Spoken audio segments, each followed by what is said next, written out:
أعوذ بالله من الشيطان الرجيم بسم الله الرحمن الرحيم الحمد لله رب العالمين الرحمن الرحيم مالك يوم الدين إياك نعبد وإياك نستعين اهدنا الصراط المستقيم صراط الذين أنعمت عليهم غير المغضوب عليهم ولا الضالين آمين اللهم صل على سيدنا محمد وعلى آل سيدنا محمد كما صليت على سيدنا إبراهيم وعلى آل سيدنا إبراهيم وبارك على سيدنا محمد وعلى آل سيدنا محمد كما باركت على سيدنا إبراهيم وعلى آل سيدنا إبراهيم العالمين إنك حميد مجيد سبحان ربك رب العزة عما يصفون وسلام على المرسلين والحمد لله رب العالمين.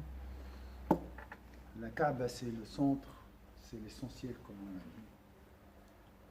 C'est comme le noyau et le reste de la création, c'est le centre, c'est le noyau, après des électrons qui tournent autour. C'est cette image toujours que vous pouvez garder aussi sur la Kaaba. Donc, tout le monde cherche Allah Azza wa Jalla, toutes les créatures vont vers Allah Azza wa Jalla. Alors, on va continuer, Inch'Allah, les tournées. Hein. On était, je ne sais pas quelle page.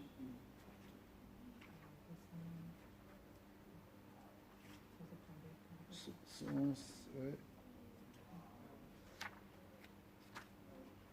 Alors, les comportements intérieurs.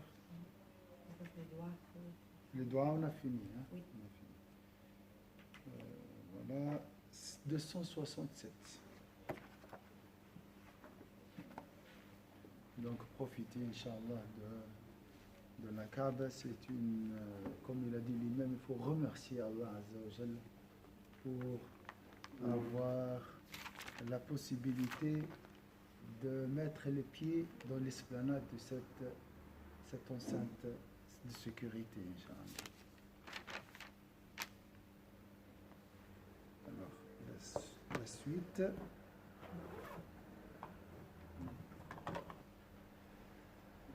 Le dernier point, c'était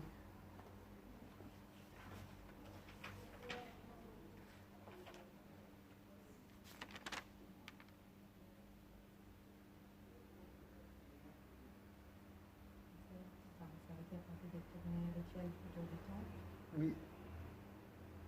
Donc on avait des points, j'ai pris, j'ai reçu en pesant, j'ai reproché. Oui. C'est mon cœur qui tourne la répression.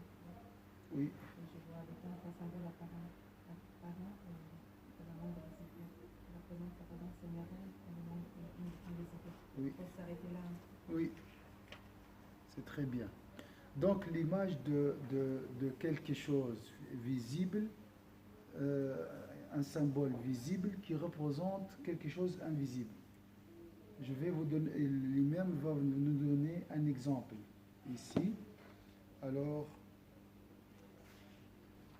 regardez le corps et l'âme. Le corps, c'est le représentant de l'âme. Le corps appartient au monde visible. L'âme appartient au monde invisible. Est-ce que vous voyez cette analogie? Comme ça, vous comprenez? Ça veut dire quoi? La Kaaba est un symbole apparent dans le monde visible qui représente la présence seigneuriale qui appartient au monde invisible. Donc, entre guillemets, corps et âme. D'accord? Voilà une parabole. C'est une question très compliquée et lui-même, Masha'Allah, grâce à son intelligence qui est un bienfait d'Allah, il a réussi à nous rapprocher ce sens. D'accord? Est-ce que vous voyez le corps représente l'âme?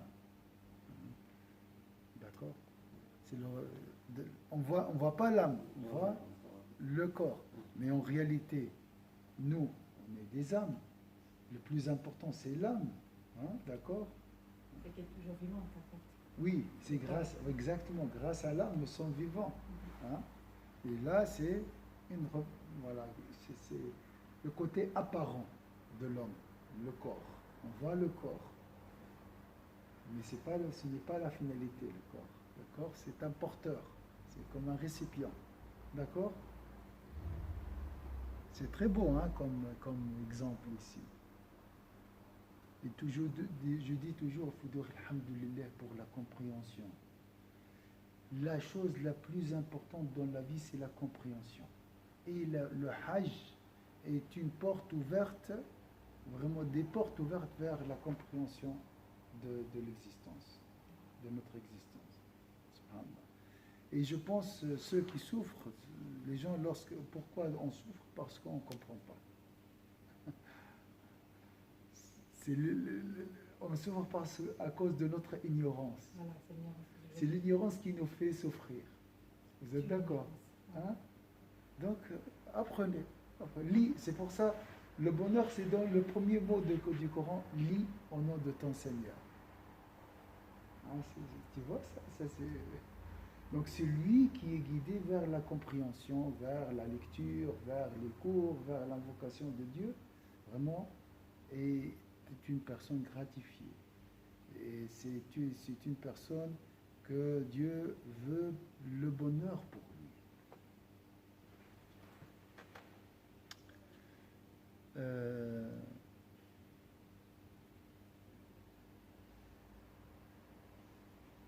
كما أن البدن ici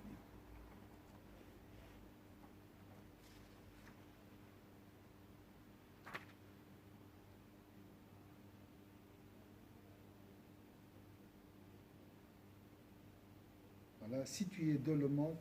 Donc la page 268, sache que le tawaf sublime est celui du cœur autour de la présence seigneuriale. Et que ça veut dire quoi le tawaf sublime?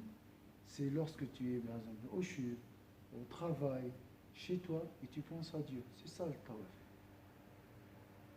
Donc tu peux rester en tawaf après le tawaf, après le hajj. Et ça c'est vraiment l'objectif. Hein. C'est la connexion en fait. Toujours connecté au centre. Hein? Vous voyez, si tu aimes quelqu'un, tu travailles, tu manges, tu cuisines, mais tu penses à lui. Vous êtes d'accord? La même chose avec la Kaaba. Et si tu as remarqué, c'est le genre qu'ils ont fait là, après la Umrah ou le Hajj, vous allez rester 2 semaines, dans tes rêves, tu vois la Kaaba. Tu marches dans la rue et tu vois la Kaaba. Tu penses à le Hajj. Tu penses au manasik, tu penses au rite. Subhanallah. Ça, c'est l'objectif en réalité. Mais pas pour 2 semaines. Normalement, c'est pour toute la vie. Donc maintenant, le centre de notre intérêt, c'est la dunya. Mais l'objectif de Hajj, c'est déplacer ce centre. C'est qu'il soit la Kaaba, donc Allah Azza wa Jalla. Et vu qu'on est incapable de voir Allah, Allah nous a donné quelque chose qui nous rappelle. Nous rappelle la présence générale, c'est la Kaaba physique. D'accord?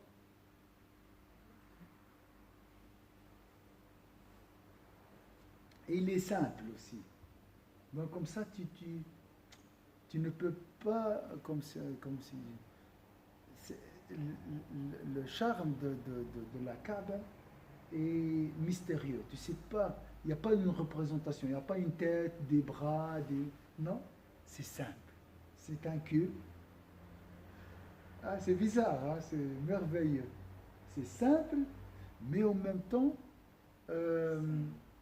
très attirant, très beau. Ça reste. Vous voyez, c'est pas comme la beauté de la nature. La nature, elle est très belle.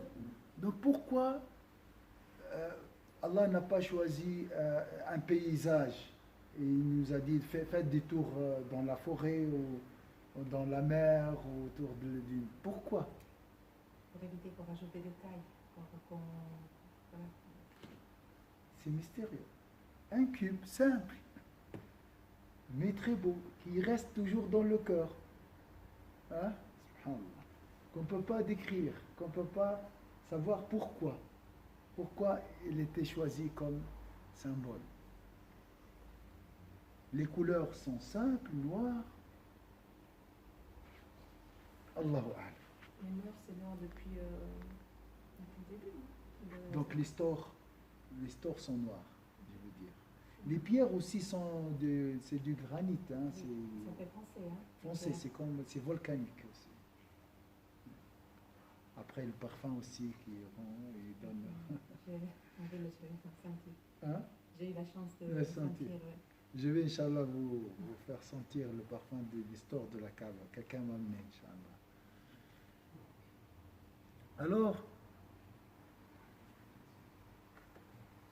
autour de la présence, et que le temple est un symbole apparent situé dans le monde du royaume, le mulk, c'est le monde visible, de la présence qui ne peut être contemplée par la vue sensible.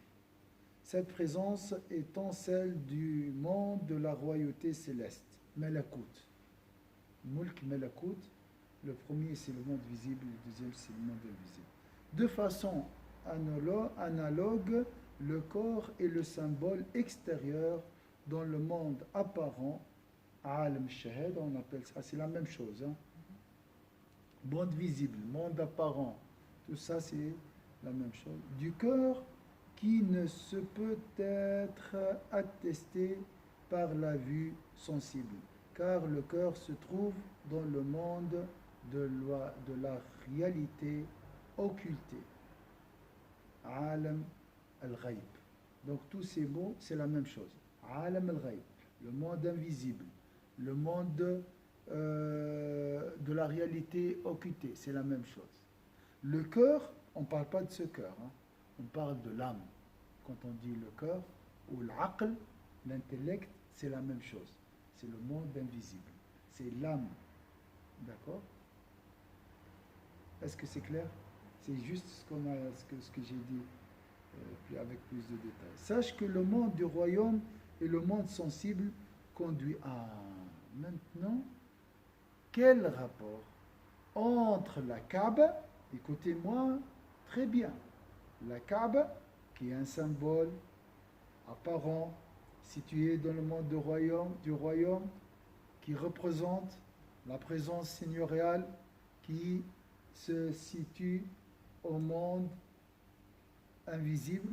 Quel rapport entre les deux?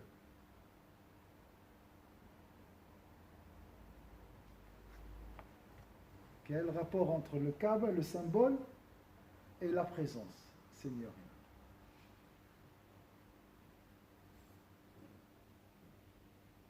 Je vais vous lire. Et ça, c'est très, très important. Écoutez-moi très bien. Ici, c'est une porte de compréhension, mais très, très grande. Hein? Alors, regardez ici, qu'est-ce qu'il va dire lui-même? Cette analogie,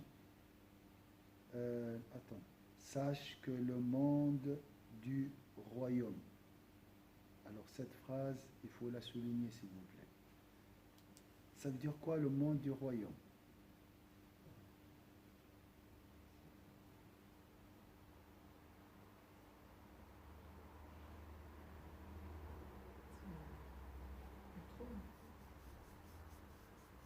Donc on a dit le monde du royaume et le monde de royauté.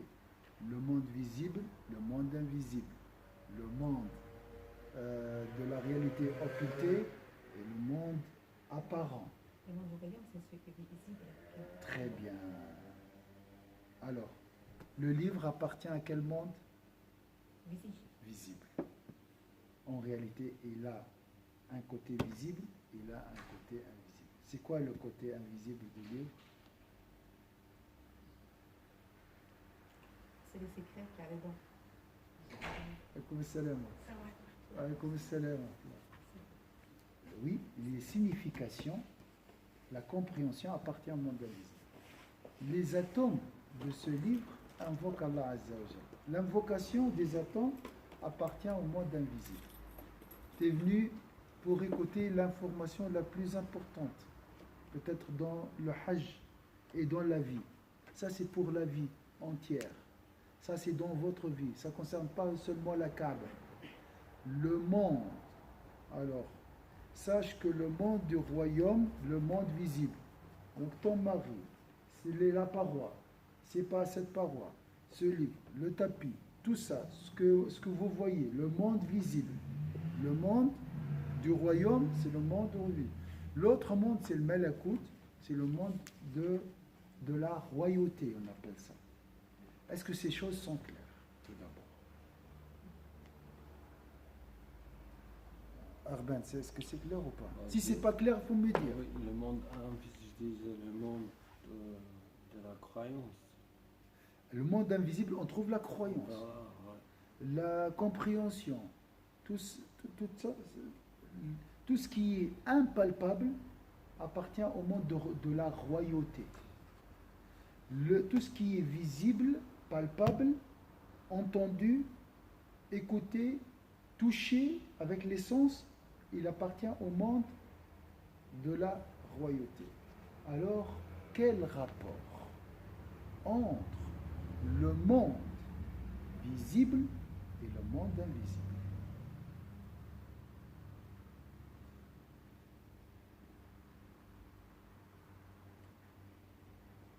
C'est le rapport avec Allah. Très bien. Ça, c'est juste. Mais, quel rapport? Le rapport qu'on a nous. La relation. La relation, voilà. La relation entre les deux, c'est quoi? Est-ce qu'ils sont séparés? Est-ce qu'il y a un fil? Alors, le monde visible et le monde invisible. Par exemple, j'ai dit, c'est ce livre invoque Allah Azza wa Jal. Toute créature invoque Allah, se prosterne, prie. Par exemple, la prière des créatures appartient au monde invisible. D'accord? L'âme appartient au monde invisible.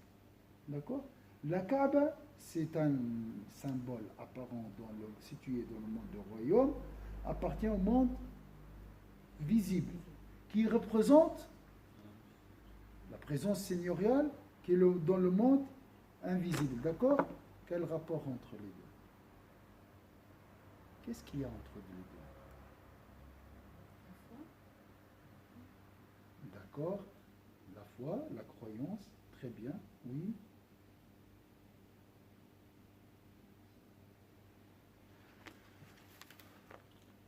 La connexion, je sais pas. Ouais. Vous voyez le cœur ici? Le cœur est lié à l'âme. C'est pour ça que je dis, je suis... Ah, ça fait mal. Ça fait mal, pas ici. Ça fait mal là-bas. Dans l'âme. C'est l'âme qui souffre. Mais l'effet, on le voit dans le cœur. Oui. Là, c'est juste les émotions. Ça, c'est la manifestation. Ils ont dit, il y a un canal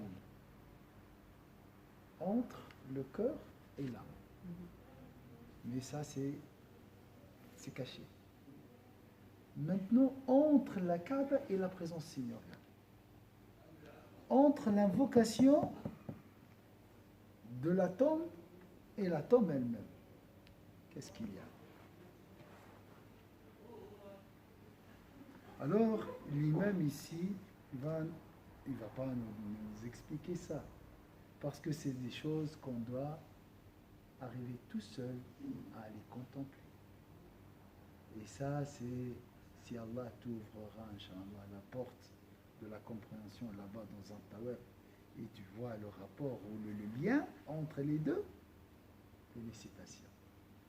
Là, tu as tout compris. Hein?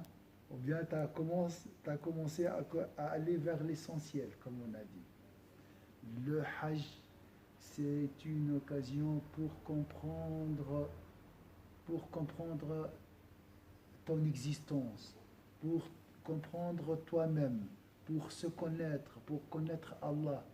C'est vraiment une occasion pour aller vers l'essentiel, vers le bonheur, vers ce qu'on cherche.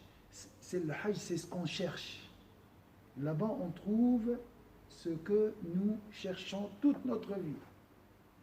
J'ai dit toujours, il y a des gens qui passent toute leur vie, depuis la naissance jusqu'à la fin, en marche de la réalité, à l'extérieur, en dehors de la réalité.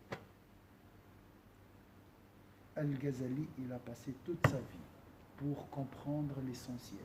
Il a dit, je veux arriver à la réalité, à la certitude. Il y a quelque chose, depuis son bas âge, il a dit, il est où la certitude? Je veux voir, je veux arriver. Il faut comme ça vivre. Parce que vous savez, il y a quelque chose qui vous échappe. Il y a quelque chose qui vous échappe. Même lorsqu'on fait la prière, il y a quelque chose qui nous échappe toujours. Vous êtes d'accord? Tu te maries, tu achètes des habits, tu manges, tu achètes des voitures, tu vas tu fais des vacances. Mais il y a une alarme qui sonne toujours. Comme s'il y a une soif, une soif, on dit, une soif intérieure qui n'est jamais étanchée. Vous êtes d'accord ou pas? Et bien sûr, un tabou, on ne veut pas. On veut cacher ça, on veut calmer ça, surtout en faisant des activités, occuper le cœur, tout ça. Mais elle est là. Et des fois, on ne trouve pas. Et des fois, je vois la chose. Je sais, c'est Allah. Mais je ne trouve pas de guide. Je ne trouve pas quelqu'un qui m'aidera à aller vers. Vous êtes d'accord? Est-ce que vous parlez de cet instant de bonheur, c'est ça? Oui. Il nous manque ce bonheur. On sait très bien. Il y a le bonheur à quelque part. Chez quelqu'un. Un endroit, je ne sais pas. Un moment. Et où on rêve aussi. Toujours, on a un rêve. Un jour, je serai heureux. On le dit, vous êtes d'accord? Vous venez d'un secours, pourquoi? Vous faites le hajj, pourquoi? Vous payez toute cette somme, pourquoi? Les gens sacrifient leur vie. Wallah, même les gens qui se suicident, ils cherchent le bonheur. Parce qu'ils n'ont pas trouvé le bonheur. Croyez-moi, ils cherchent ça. Et nous cherchons tous Allah. Et en réalité, le bonheur, c'est Allah. Et le bonheur sur cette terre, c'est la Kaaba.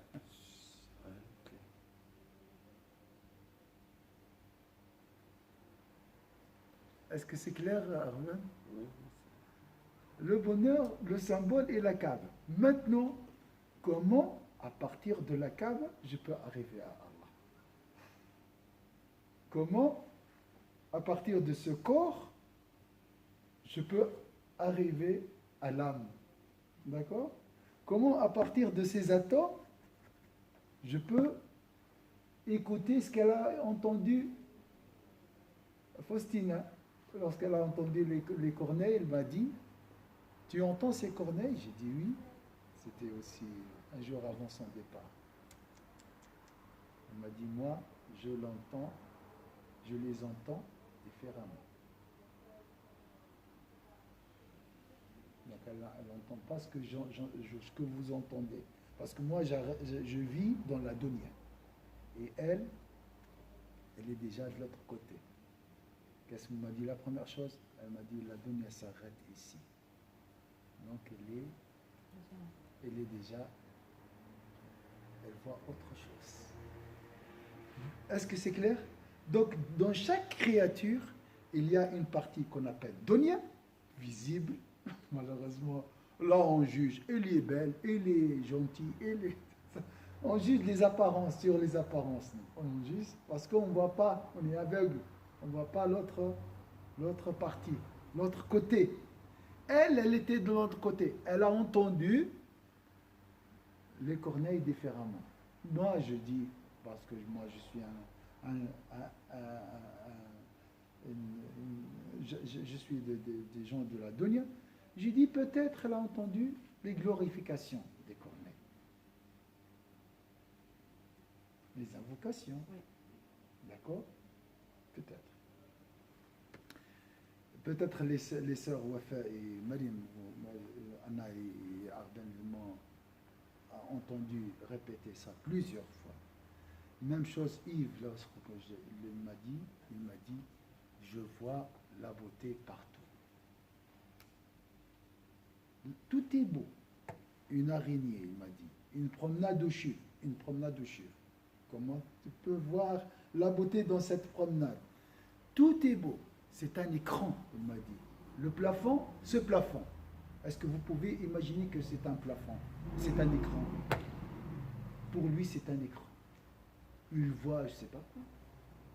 Mais il ne peut pas aussi te décrire cette beauté. Alors, chers pèlerins, Inch'Allah, ça c'est un plafond. Une araignée ici en Suisse. Une promenade chute. Vous allez voir la Kaaba. Vous pouvez voir, entre guillemets, Allah Azza wa Jal. Le centre de la beauté. Est-ce que vous avez compris? Là, je parle aujourd'hui. Je parle pas. Je parle d'une réalité aujourd'hui. Ça, c'est des gens qui Yves, je l'ai vu. Et Faustina, vous la connaissez. Il était ici, dans ses chaises. Et même ici, il a enseigné. Est-ce que c'est clair? Ils ont vu ça. C'est pas dans un autre monde. Non, en Suisse. Oui, en Suisse. Les gens disent la Suisse, c'est une terre d'islam. Ça fait, voilà, je rigole. Mais, donc, comme si Allah existe dans les pays musulmans. En dehors de ces pays, il y a le diable qui habite, qui domine. C'est de la faiblesse d'esprit, ça. Mais Allah, il est partout. Donc, il a dit, je vois la beauté partout. Tout est beau autour de nous.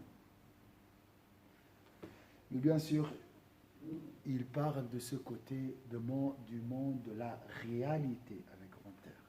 Le monde invisible. Il est très beau. D'accord? Je vous donne un exemple simple. Un homme ou une femme. De l'extérieur, c'est un homme normal, physiquement. Mais intérieurement, il est très beau. Moralement, au niveau d'éthique, au niveau de... Vous voyez, la beauté, le monde invisible, il est beau. D'accord?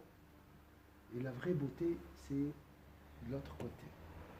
Donc, il faut avoir les codes pour accéder à cette beauté. Alors, la Kaaba, elle est très importante. La Kaaba, elle est très importante. Vous avez le rapport, on ne peut pas le connaître. Il va juste lui-même nous donner une petite idée. Mais tu ne peux pas voir le lien entre les deux mondes, ou bien la piste, le canal entre les deux, sans voir tout d'abord l'autre, la beauté d'Allah Azza wa Jal. D'accord? Tu vois la Kaaba, la beauté divine, la présence divine, et le lien entre les deux. Mais je ne parle pas d'une présence physique, bien sûr. C'est juste pour comprendre. Alors, je vais vous proposer une réponse, mais je vous demande de quelle page je suis? 260. Alors, sache que le monde du royaume, s'il vous plaît, écoutez-moi très bien, le monde du royaume, le monde visible, si ce n'est pas clair, mettez visible, et le monde sensible conduisent au monde de la réalité occultée et au monde de la royauté céleste. Celui à qui il parle. Est-ce que c'est clair ici? Conduisent. Dans la langue arabe ici, il a dit, j'utilise les mots, je vais traduire le mot exact. Il a dit, le monde visible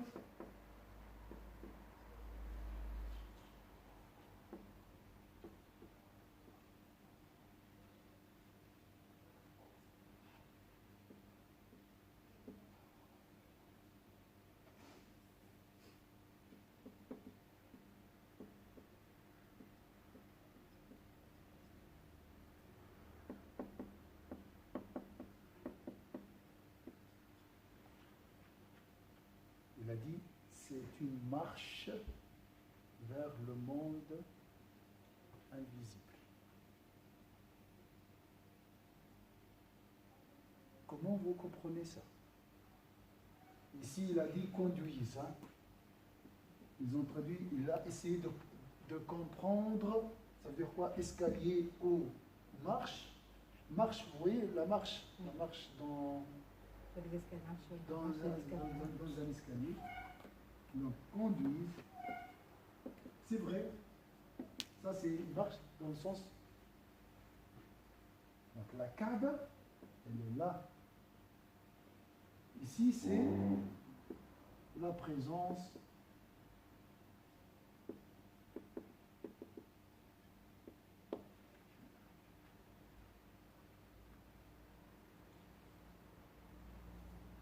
Pour moi, selon moi, comme j'entends moi maintenant, c'est la recherche de ces bonheurs, la recherche de ce canal, quoi, du monde invisible vers le monde invisible. vers le monde invisible. C'est cette recherche continue en fait. Voilà. On cherche toujours ce bonheur, quoi. Voilà. C'est ça. C'est ça la vie.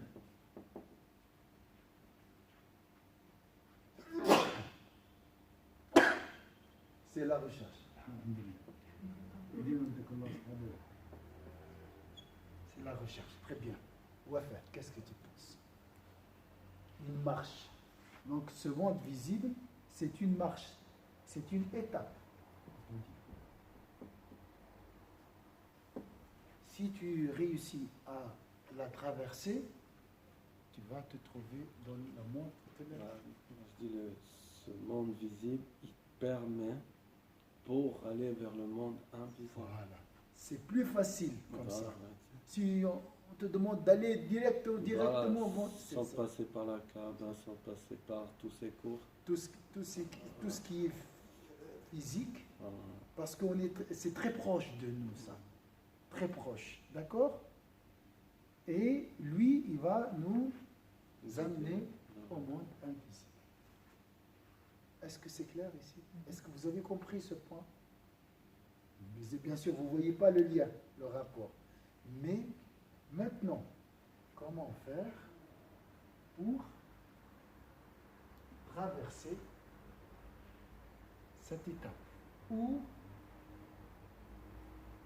pénétrer passer à travers ce monde visible pour trouver le monde invisible? Ça, C'est ça, c'est difficile. ça, c'est ce qui est le plus important. Vous avez la Kaaba devant vous. À travers la Kaaba, vous pouvez rencontrer Allah Azza wa Jal. Voilà. Comment vous allez faire? Comment faire?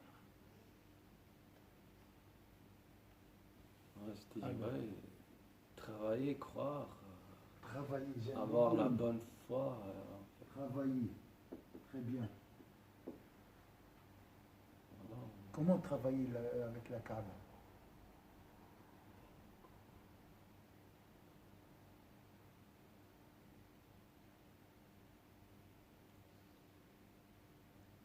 L'histoire d'hier, dans la Kaaba qui vient, c'est quelqu'un qui a réussi à aller Travailler. vers l'autre monde.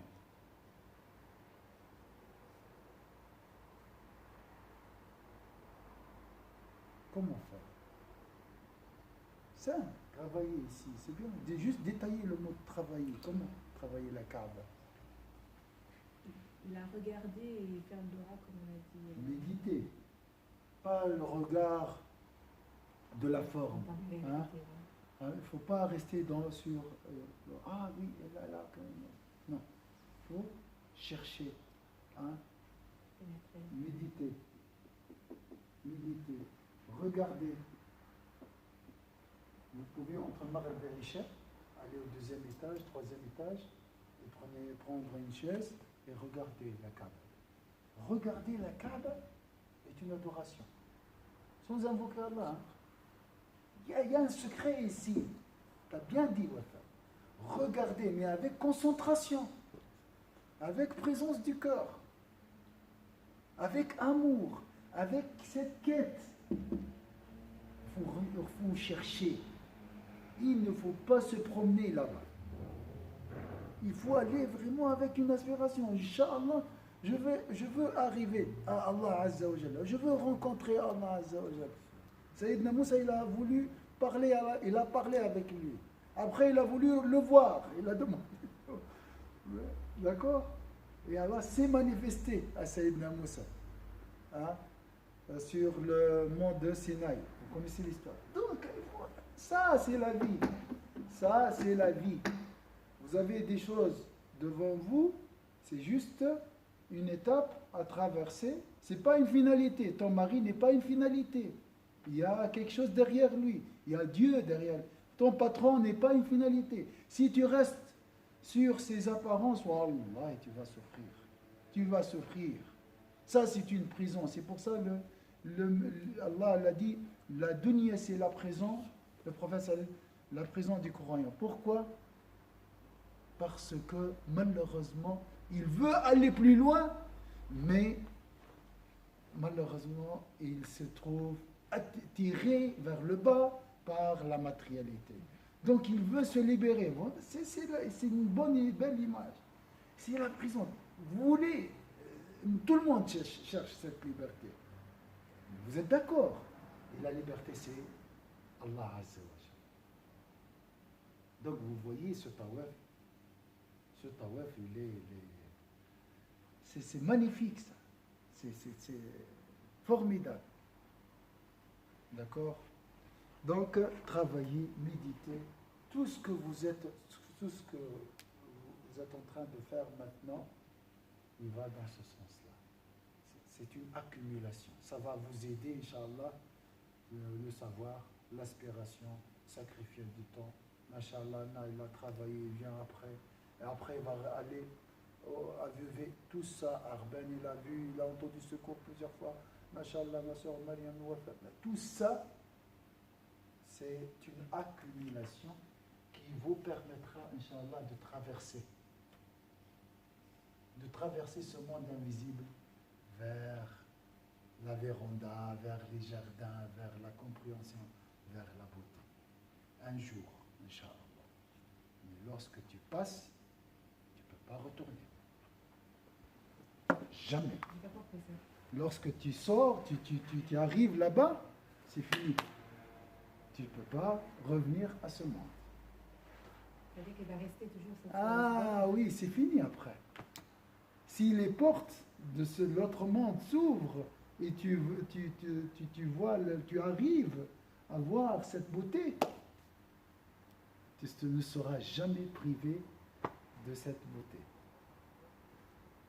Tu vas rester là-bas, toujours. Il ne faut pas avoir peur. Donc, tu vas vivre avec tes enfants, mais le cœur apaisé. Comme maintenant, on rigole, tout ça, mais le cœur affligé. L'inverse. Est-ce que vous avez compris? On fait semblant comme les heureux, tout ça, mais à l'intérieur, on est malheureux. Il y a des soucis, mais c'est... Oui, voilà. Moi, personnellement, j'arrive à gérer maintenant. Alhamdulillah. Maintenant, par exemple, j'ai plus d'inquiétude que j'avais pour dire, Mais parce que tu as vu un peu. Voilà, exactement. Ouais. Parce qu'il a senti l'odeur, le parfum, déjà. Mais là, je parle de quelqu'un qui a traversé. Yves, il m'a dit, après la deuxième opération, toutes ces portes se sont ouvertes devant moi. C'est bon. Pas de retour, là. D'accord?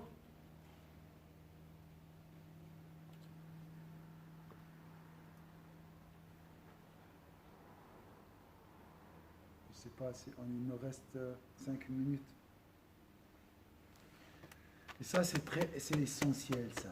C'est pas seulement la Kaaba. La Kaaba, c'est vraiment la quantité de la beauté, elle est comme ça. C'est beaucoup, beaucoup. C'est le centre de la beauté. C'est la source. Est-ce que c'est clair? C'est la source. Si il y a une beauté, il n'est qu'un reflet ou bien un rayon de cette lumière. Mais là-bas, c'est vraiment il y a tout là. Le centre, est-ce que c'est clair? Très proche. Donc profitez, Inch'Allah. Ne regardez pas ce qui est autour de la Kaaba, dans le sens, pas le bâtiment, je parle des soucis, des retards de bus, je sais pas, l'hôtel, il n'est pas comme ça.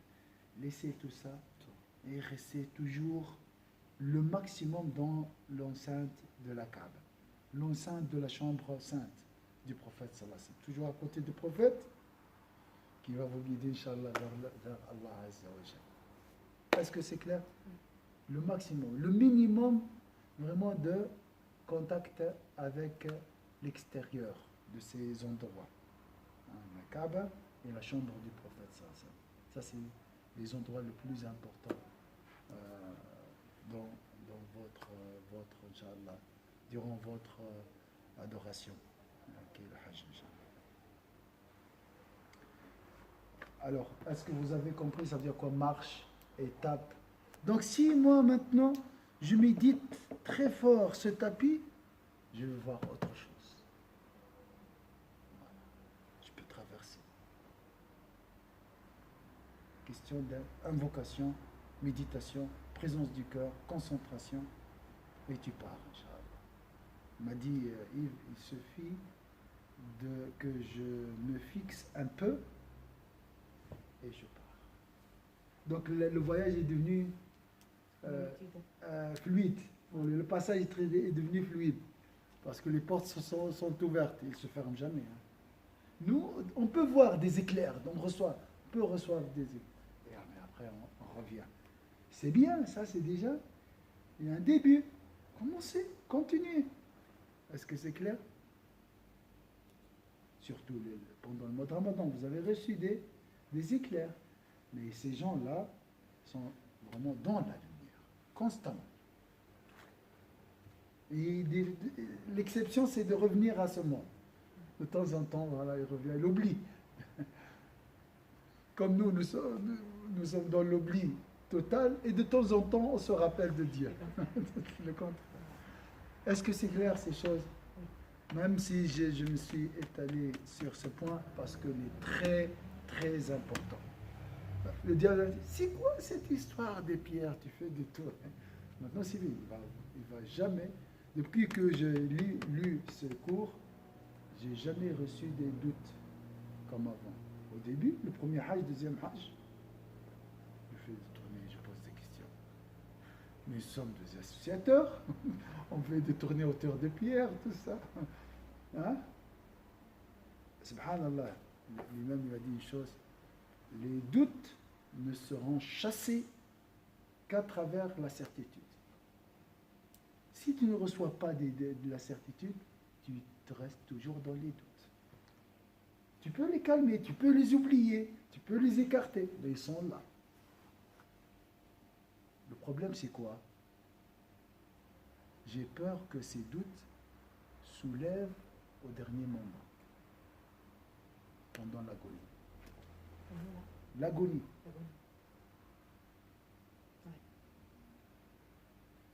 J'ai peur que ces doutes m'empêchent de sortir la belle parole.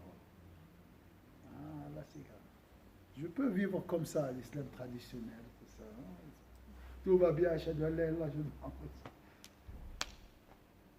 Alors, travaillez, Inch'Allah, et qu'Allah nous donnera, Inch'Allah, la lumière de la certitude. Lui-même, il a cherché la certitude toute sa vie. Il a dit, je veux une connaissance, zéro doute. Il a essayé la philosophie, la jurisprudence. Il a essayé toutes les branches de la science mondaine et religieuse. Il a dit, la certitude, c'est une lumière jetée dans mon cœur.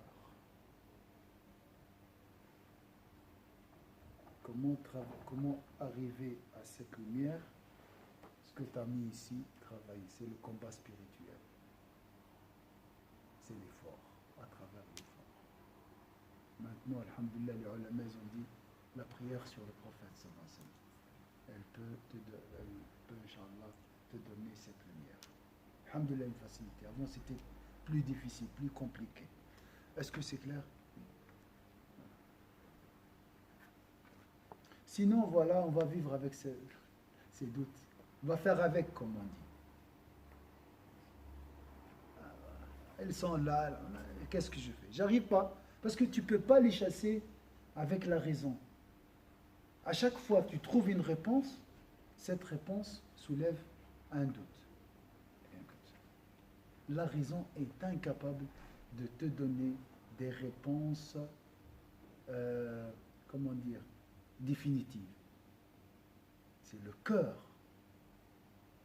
qui est, c'est le travail du cœur ici. Et le cœur, c'est quoi? Lorsque la raison s'arrête, le cœur continue le voyage. Le corps est plus intelligent que la raison. Et pour avoir un cœur, on ne parle pas de n'importe quel cœur, un cœur réceptif, pur, clairvoyant, il faut beaucoup d'efforts, vocation, compréhension. Voilà. Et tu seras guidé, ça. Il ne faut pas avoir peur, tu seras guidé. Mais on ne sait pas à quel moment aussi. Donc la patience, il faut être patient. Il ne faut pas se précipiter. Il ne faut pas dire pourquoi j'ai essayé, ça c'est pas pour moi. Non, ça c'est pas pour moi. Ah, tu veux un islam normal, standard? Pas de réjouissance. Et les résultats ne sont pas garantis, hein, on sait jamais. Islam, iman, ihsan. Islam, iman, ihsan. Tu veux quoi? Ihsan. Excellence. Alors il faut travailler, il faut grimper montagne.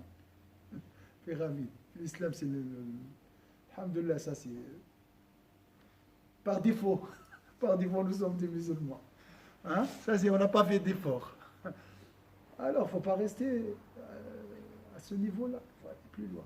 Alors, profitez pendant le Hajj pour aller plus loin.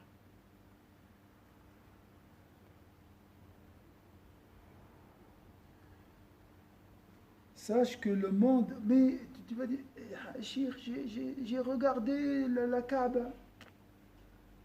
J'ai pas pu aller plus loin. Regarde qu'est-ce qu'il va dire ici. Sache que le monde du royaume et le monde sensible conduisent au monde de la réalité occultée et au monde de la royauté céleste, celui à qui Dieu a ouvert la porte. Donc il y a des critères. D'accord? Ce passage, de là à là, c'est le choix d'Allah Azzawajal. Il n'est pas donné à tout le monde. C'est à mériter. C'est pour ça qu'il dit accumuler, travailler. Et un jour, Allah va vous ouvrir la voie. À condition, vous continuez ce travail jusqu'au dernier souffle. Il ne faut pas arrêter. Il ne faut pas baisser les bras. Il ne faut pas finir le Hajj et dire voilà, alhamdoulilah, j'ai essayé, bon, cette histoire elle est jolie comme ça, mais j'ai pas réussi, voilà, le désespoir, j'arrête. Non, continuez. D'accord? Il ne faut pas dire je vais faire ça et attendre aussi. Pas d'attente, pas d'intérêt. Un voyage jusqu'à la fin de la vie. D'accord? Donc un jour, Inch'Allah, lui-même il a dit ici, celui à qui Dieu a ouvert la porte. Un jour ou un autre, la porte s'ouvrira, Inch'Allah, pour vous. À condition que vous continuez le voyage. Comme l'autre 40 ans, il n'a pas arrêté. Hein? Comme l'autre 40 ans, il n'a pas arrêté. Oui. Il a persévéré. 40 ans chaque fois. Et Plus il entendait. Il entend clair. Il revient. Ça, c'est l'histoire d'hier. Donc c'est comme ça. La porte est fermée. Scellée, là. C'est presque scellé. C'est blindé. Mais il toque.